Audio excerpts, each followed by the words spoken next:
Slide तर्कशास्त्र और वैज्ञानिक विधि सेमेस्टर 4 के जैन दर्शन के न्यायवाद को व्याख्यायित करती है।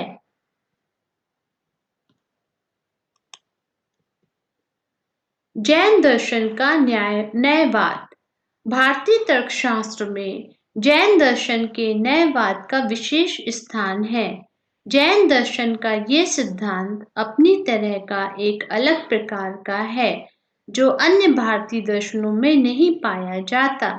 किसी भी वस्तु के स्वरूप को स्पष्ट करने के लिए जैन दर्शन में इसका प्रयोग किया जाता है। इसकी मान्यता है कि इस सिद्धांत को अपनाने से वाद विवाद नहीं होता। जैन दर्शन में न्यायवाद को इस प्रकार स्पष्ट किया गया है। जैन दर्शन के अनुसार वस्तु या पदार्थ के अनंत धर्म या अनंत गुण हैं। अनंत धर्मकम वस्तु केवल सिद्ध पुरुष को ही परोक्ष रूप से वस्तुओं के अनंत धर्मों की जानकारी होती है। साधारण व्यक्ति तो किसी वस्तु के एक ही धर्म को एक समय में एक ही रूप में एक ही दृष्टि से जान सकता है। वस्तुओं के इस एक अंश के ज्ञान को जैन दर्शन में न्याय कहा गया है। इस आंशिक ज्ञान के आधार पर जो निर्णय लिया जाता है वह भी न्याय कहलाता है। अतः किसी भी विषय के बारे में जो हमारा निर्णय होता है वह सभी दृष्टियों से सत्य नहीं होता।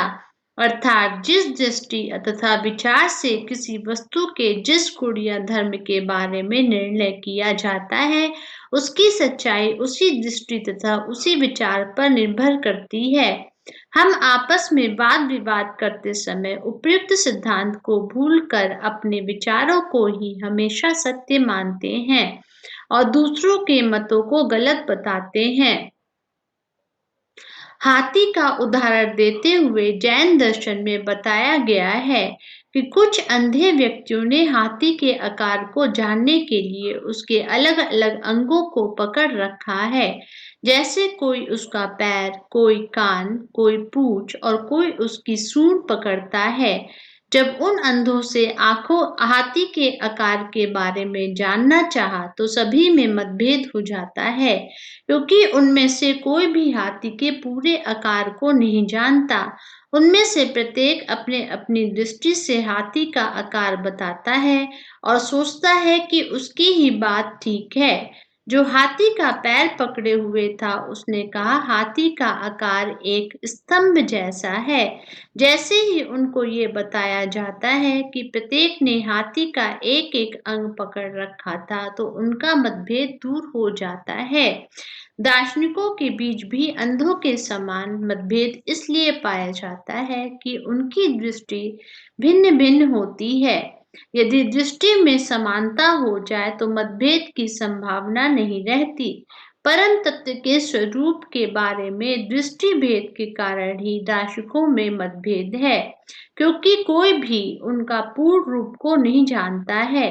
अतः जैन दार्शनिकों का मानना है कि प्रत्येक दार्शनिक को अपने निर्णय न्याय से पहले स्यात् शब्द का प्रयोग करना चाहिए। स्यात् शब्द जिस कथन के साथ प्रयुक्त किया जाएगा उसकी सच्चाई प्रसंग विशेष पर ही निर्भर करती है। दूसरे प्रसंगों में वह असत्य भी हो सकता है। उपयुक्त उदाहरण में यह कहना ठीक नहीं है कि हाथी का आकार स्तंभ के समान होता है, परंतु हम कह सकते हैं कि स्यात् हाथी का आकार स्तंभ के समान है। दूसरे कथन से ये जानकारी मिलती है कि किसी विशेष दृष्टि से अर्थात पैरों की दृष्टि से हाथी का आकार स्तंभ के समान है।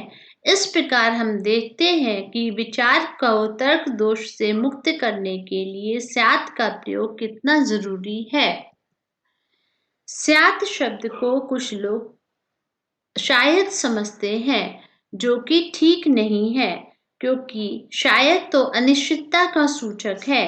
कोई इसका अर्थ संभावना लेते हैं, जो कि गलत है, क्योंकि संभावना तो संदेह की ओर इशारा करती है।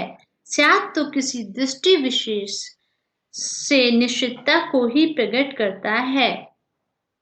जैन दर्शन के इस नए वाद को स्यादवाद भी कहते हैं। स्यादवाद का अभिप्राय है कि हमारा कथन एक देशी होता है।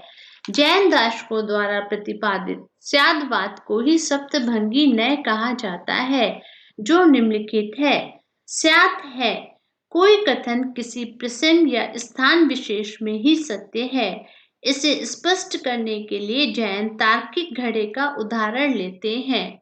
स्यात् घड़ा है। स्यात् से घड़े के स्थान, काल, रंग आदि का संकेत होता है। स्यात् घड़ा लाल है। इससे यह जानकारी मिलती है कि घड़ा सब समय के लिए लाल नहीं है, बल्कि किसी विशेष समय में या विशेष परिस्थिति में ही लाल है। स्यात् नहीं है। नास्तिवाचक तर्क घड़े के बारे में इस प्रकार दिया जा सकता है। स्यात् घड़ा इस कमरे में नहीं है। इसका अर्थ ये नहीं है कि कमरे में कोई भी घड़ा नहीं है। यहाँ इस कथन का मतलब केवल इतना है कि जिस घड़े की बात हो रही है वह विशेष रंग रूप का घड़ा कमरे में नहीं है। स्यात् है और नहीं है, अर्थात किसी दृष्टि से घड़ा है भी और नहीं भी है।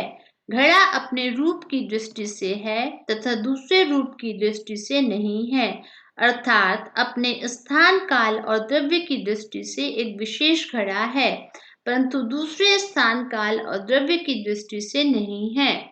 अवक्तव्य है। घड़ा पकने से पहले काला और पकने के बाद लाल रंग का होता है, परंतु कोई पूछे कि घड़ा पकते समय कैसे रंग का होता है, तो उसका एक ही उत्तर हो सकता है कि इस दृष्टि से घड़े के रंग के बारे में कुछ कहा नहीं जा सकता, अतः घड़े का रंग अवक्तव्य है। जैन तार्किक इसे चौथा न्याय कहते हैं। स्यात् है और अवक्तव्य भी है, अर्थात एक दृष्टि से घड़े का अस्तित्व है और घड़ा अवक्तव्य भी है। द्रव्य, स्थान और समय आदि की दृष्टि से घड़ा का अस्तित्व है, परंतु जब उसके रंग रूप का साफ साफ नहीं देख पाते तो उसको रंग की दृष्टि से अवक्तव्य कहा जाता है। स्यात् नहीं है और अवक्तव्य भी है। घड़ा अपने से भिन्न पदार्थ के स्थान, द्रव्य और काल आदि की दृष्टि से नहीं है तथा स्पष्ट निर्देश न होने के कारण अवक्तव्य भी है। स्यात् है, नहीं है और अवक्तव्य भी है, अर्थात किसी विशेष दृष्टि से घड़ा है, नहीं है तथा अवक्तव्य है। जैसे घड़ा अपने द्रव्य, स्थान और समय की दृष्टि से नहीं है, स्पष्ट दिखाई न देने के कारण वह अवक्तव्य भी है। धन्यवाद।